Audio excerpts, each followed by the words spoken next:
कल्याण अपहरण आणि हत्या प्रकरणातील आरोपी विशाल गवळी ठाणे क्राईम ब्रांचच्या ताब्यात. कल्याण न्यायालयात करणार हजर.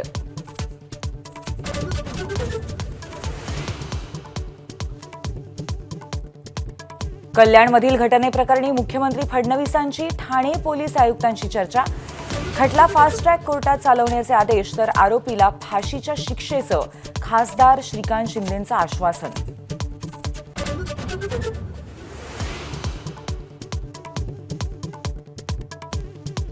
एकनाथ शिंदे दिल्ली दौऱ्यावर. भाजपच्या ज्येष्ठ नेत्यांसह पंतप्रधान नरेंद्र मोदींचीही घेणार सदिच्छा भेट, तर दुपारी कुटुंबासह श्रीनगरला होणार रवाना.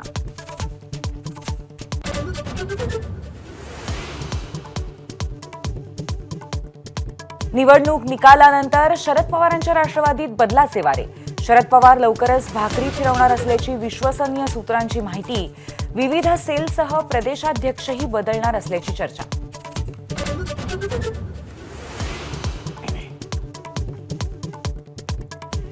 ठाकरेंच्या शिवसेनेचं आजपासून मातोश्रीवर बैठकांचं सत्र.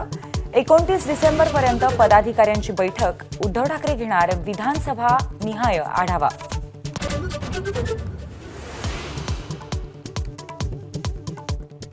आता शेतकऱ्यांसाठीही खास युनिक फार्मर आयडी. केंद्राच्या ॲग्रिस्टॅक योजनेतील तरतूद. लँड रेकॉर्ड आणि अन्य तपशील शेतकरी युनिक आयडीला जोडणार.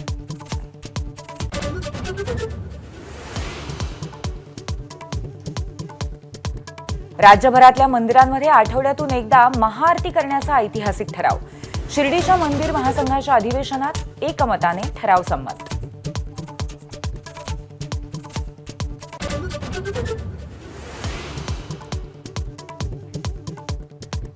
पुण्यातील भाजप आमदार योगेश टिळेकरांचे मामा सतीश वाघ हत्या प्रकरणात धक्कादायक माहिती समोर. पत्नीनेच दिली हत्येची सुपारी.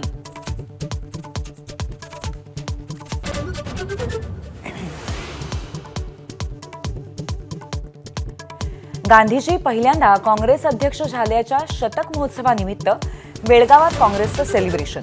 कार्यकारिणी बैठकीत आगामी वर्षभराच्या रोड मॅपवरती चर्चा.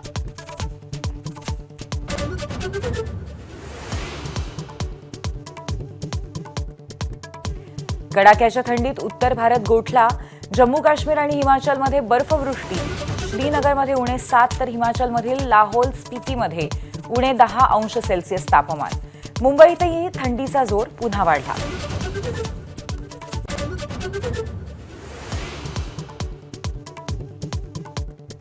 काश्मीरमध्ये अपघातात शहीद झालेल्या मराठा रेजिमेंटच्या 2 जवानांच्या वारसांना महाराष्ट्र सरकारची 1 कोटींची मदत.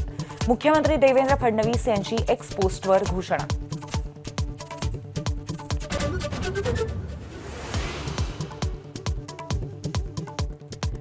भारत ऑस्ट्रेलिया मेलबर्न कसोटीत सॅम कॉन्स्टासचा पदार्पणात झंझावाती अर्धशतक. ख्वाजाचीही अर्धशतकी खेळी. ऑस्ट्रेलिया 1 विकेटच्या मोबदल्यात 130 धावांच्या पार. एबीपी माझा, उघडा डोळे बघा नीट.